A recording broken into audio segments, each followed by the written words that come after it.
અરવલ્લી જિલ્લા પંચાયત પ્રમુખ ઉપપ્રમુખ વરણી દરમિયાન પત્રકારો સાથે અપમાનજનક વર્તમાનનો આક્ષેપ। અરવલ્લી જિલ્લા પંચાયતની તાજેતરમાં યોજાયેલી ચૂંટણી બાદ શનિવારે જિલ્લા પંચાયતના સભાખંડમાં પ્રમુખ અને ઉપપ્રમુખની વરણી કાર્યક્રમ યોજાયો હતો। કાર્યક્રમનું કવરેજ કરવા પહોંચેલા પત્રકારો સાથે અધિકારી દ્વારા અપમાનજનક વર્તમાન કરવામાં આવ્યું હોવાનો આક્ષેપ સામે આવ્યો છે। માહિતી મુજબ પત્રકારો સભાખંડમાં પ્રવેશી કવરેજ કરી રહ્યા હતા ત્યારે ત્યાં હાજર નાયબ જિલ્લા વિકાસ અધિકારી જાગૃતિ પટેલ દ્વારા પત્રકારો સામે ઉગ્ર અને અપમાનજનક વર્તન કરાયું હોવાનો આક્ષેપ કરવામાં આવ્યો છે। આ ઘટનાને પગલે પત્રકારોમાં ભારે નારાજગી ફેલાઈ હતી।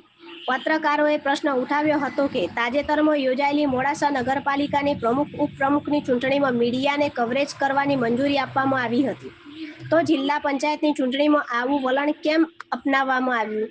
ઘટનાના વિરોધ સ્વરૂપે અનેક પત્રકારોએ અરવલ્લી જિલ્લા માહિતી વિભાગના સોશિયલ મીડિયા વોટ્સએપ ગ્રુપમાંથી બહાર નીકળી તંત્ર સામે વિરોધ નોંધાવ્યો હતો। અરવલ્લી જિલ્લા પત્રકાર એકતા પરિષદ પ્રમુખ ભરત કડિયા, આજે હું જે પત્રકારો જોડે જે ગેરવર્તન કરવામાં આવ્યું છે કે જે નાયબ ડીડીઓ તથા કલેક્ટરને કોઈ પણ અધ્યક્ષ સ્થાન હશે તેના અંદરમાં પત્રકારોને ઘણી દુઃખદભરી ઘટના જે ઘણી છે તેને આજે હું ખરેખર બહુ સખ્ત શબ્દોમાં વખોડી કાઢું છું।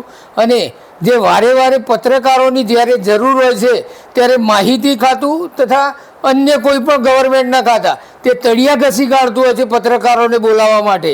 ત્યારે પત્રકારો પોતાનું કવરેજ કરવા આજે જિલ્લા પંચાયતની ચૂંટણીની અંદરમાં પ્રમુખ ઉપપ્રમુખમાં ગયા હતા ત્યારે તેમને જોડે જે ગેરવર્તન કરવામાં આવ્યું છે તે ખરેખર જે શોભનીય બાબત નથી ગવર્મેન્ટની, અને ખરેખર ગવર્મેન્ટે આ વસ્તુનું ધ્યાન આપવું જોઈએ।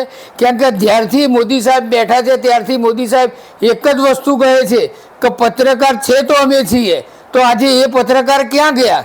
આજે પત્રકારો આજે જે કવરેજ કરવા માટે ગયા હતા જિલ્લા પંચાયતની એની, તો તેમને જે બહાર કાઢવામાં આવ્યા હતા એ ખરેખર વ્યાજબી નથી। એના માટે જે પણ જે અધિકારી હોય એને જે ગેરવર્તન કર્યું હોય તેને અરવલ્લી જિલ્લા પત્રકાર પરિષદ સખ્ત શબ્દોમાં વખોડી કાઢે છે।